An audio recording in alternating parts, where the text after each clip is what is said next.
Welcome to At the Table, a play reading series. We're releasing a mini-season of short 10 to 20-minute pieces produced during self-isolation. These readings are being captured using voice memos on smartphones.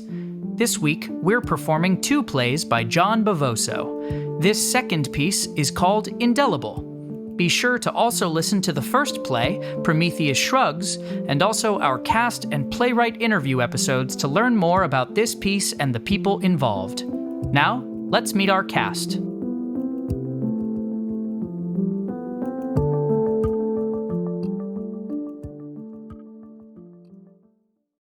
Hey, I'm Vish, and I'm playing Preston, a man in his mid to late 30s, stable, steady, not prone to unscheduled whimsy, until today. Hey, I'm Nick Lehan. I'm playing Markus, a man of any race in his late 20s to early 30s, an anxious flitter of a man. His resting emotion is panic. We're going to start with a quote that John put on the first page of our play. It's by Ursula Le Guin from The Left Hand of Darkness. And the quote is, "The only thing that makes life possible is permanent, intolerable uncertainty, not knowing what comes next."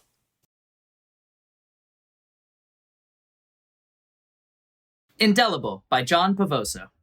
At Rise, Markus is alone in the living room of his apartment. He's making a concerted effort to not check his phone or pace, and mostly failing at both. After a moment or two of nervous fretting, Preston enters, dressed in work clothes. Oh my God! Nice to see you too, sweetheart. Markus crosses and gives Preston a bear hug. Where have you been? I've been texting you for hours. Sorry, I had an errand to run after work. Turned my phone off. Why would you do that? I don't know, just wanted to be present. You know, in the moment. While running an errand. Yeah, why not? Preston puts down his bag and takes off his coat, wincing as he does so. Ouch. Are you okay? Yeah, Preston seems to have a brief internal debate, but then smiles. He moves to the couch, bringing Markus with him. He takes off his sweater and rolls up the sleeve of his undershirt, revealing a bandage on his upper arm. I did a thing. Jesus! Did this thing involve knives? No, nothing that dramatic, I'm afraid. Here, let me show you. Preston slowly and carefully removes the bandage, while Markus looks on through his fingers like he's watching a horror film.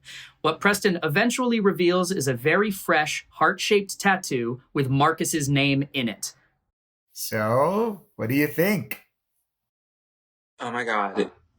Is that a... I know, the heart is a little cheesy. I thought about doing an anatomically correct one instead. Markus jumps up from the couch. Please tell me that's temporary. Only in the sense that all human beings are temporary. Oh my God, what is wrong with you? Markus begins pacing again. Nothing. What's wrong with you? I thought you'd be flattered. How could you do something like this without discussing it with me first? It's my body. It's my name! That you share with like a million other people. You put some other Markus's name on your arm? No, of course not. Sit down, please. Markus warily sits down, examining the tattoo closely. Did it hurt? Not as much as I thought it would. It was more like a scratch than a stab, but not bad. It's a little sore now, but it is a wound, I guess. I'm sorry. I'm just caught off guard here. How long have you been planning this? Since this morning?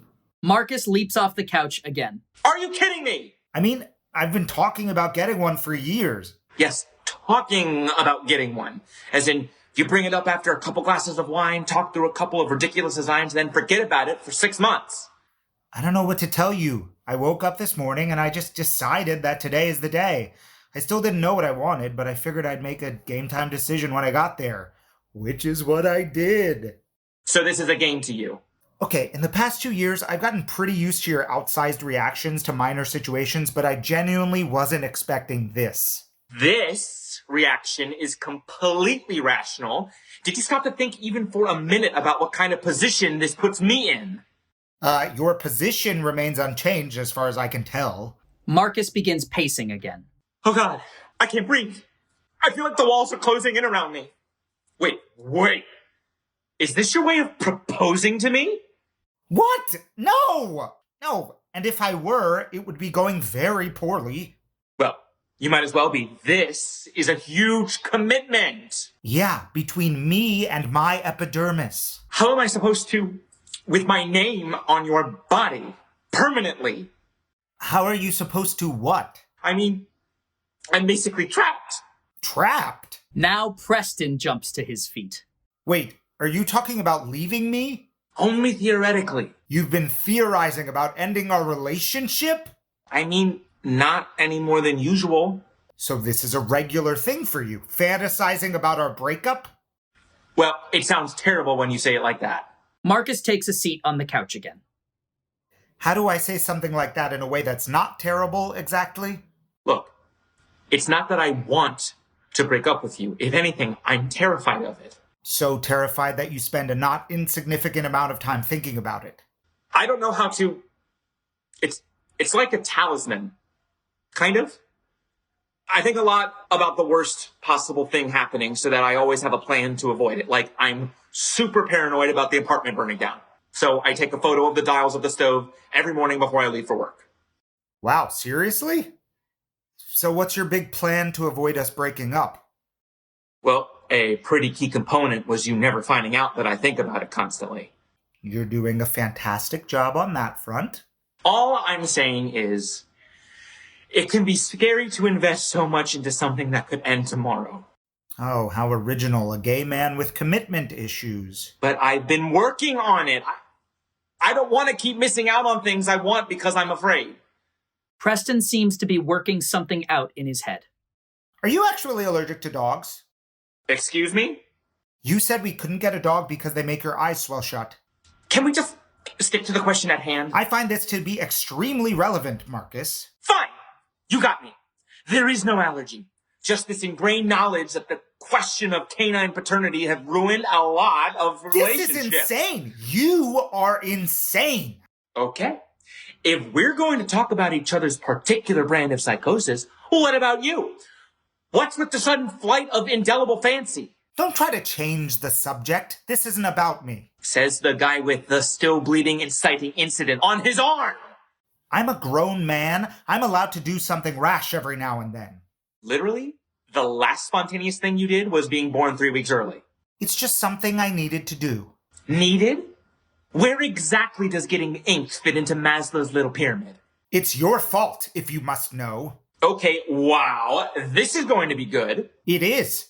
You've been acting so weird lately. Weirder than normal, even by your standards. I don't know what you're talking about. The last few weeks, you've been practically vibrating with nervous energy.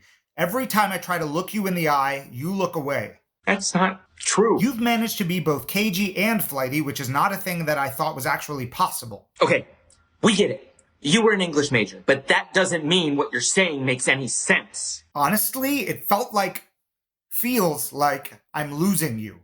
What? I needed to do something bold and dramatic and not like myself. So instead of talking to me, you bound me to your arm like some kind of homosexual wizard. Better me than J.K. Rowling, right? Would you listen to how nuts you sound right now? I thought some kind of grand gesture would show you once and for all how much I love you and that I'm all the way in on this. On us.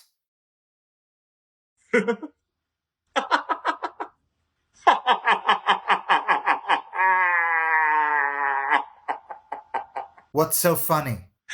I can't believe you just stood here and lectured me about how bonkers I am right after you pulled this.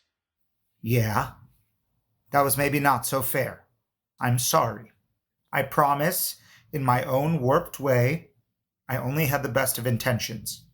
Well, I can't say you were wrong about my behavior for the past few weeks. I've been on edge, but it's not because I'm leaving you. It's not? Not at all. Wait here. Markus jumps up and runs out of the room. Preston is left to examine his new tattoo as a tinge of regret washes over his face for the first time. Markus enters a moment later, holding a small gift bag. What's that?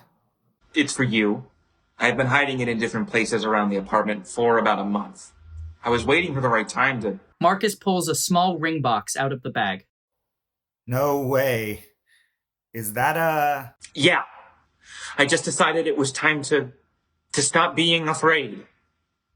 I need you to say something soon or I'm going to throw up on you. Okay, see, this is exactly what I was afraid of. No, it's not that. It's just you were afraid I would, which I thought meant you were going to, which led me to. This is like the stupidest O. Henry story ever written. Some people might say this is a sign neither of us are ready for such a big commitment. Nah. So, is that a yes? I mean, at this point, who else would be crazy enough to have us?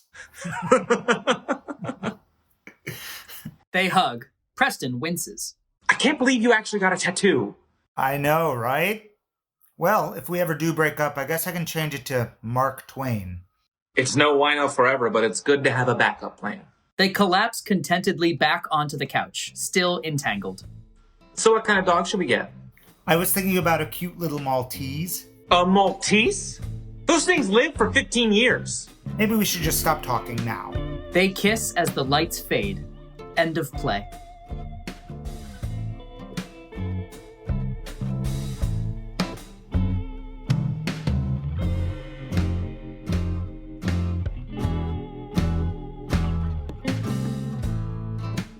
At the Table, a play reading series, is produced by Charging Moose Media.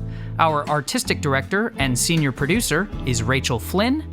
Editor is Ned Donovan. Associate producer is Megan Bagala. Music this week is by Markus Bagala.